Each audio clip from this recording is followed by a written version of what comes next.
Hey everyone, welcome back to my channel CodeMed Mastery. Today we are diving into some crucial time management strategies to help you ace the CPC exam. So let's get started. Firstly, let's talk about how to divide your time effectively.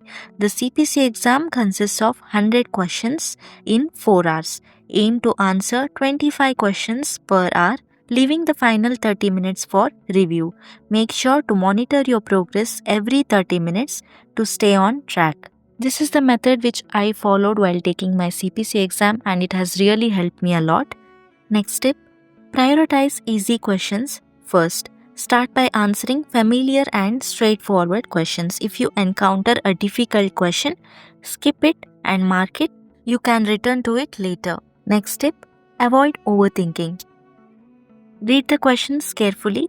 Limit the time spent on any one question to 2 to 3 minutes. Use the process of elimination for challenging questions. In my channel, I have uploaded few videos related to elimination method. Please watch it. Next step, if you are unsure, flag the question and move on. Return to flagged items with the remaining time. And lastly, budget extra time for case-based questions. In your CPC exam, there will be 10 case study questions. It may take longer to answer. So, allocate additional time for these more complex items. As I always say, remember, effective time management is the key to success on the CPC exam. With these strategies, you'll be well prepared to tackle any question that comes your way. Don't forget to watch all the videos in my channel. There are chapter specific playlists in my channel. Please go through them.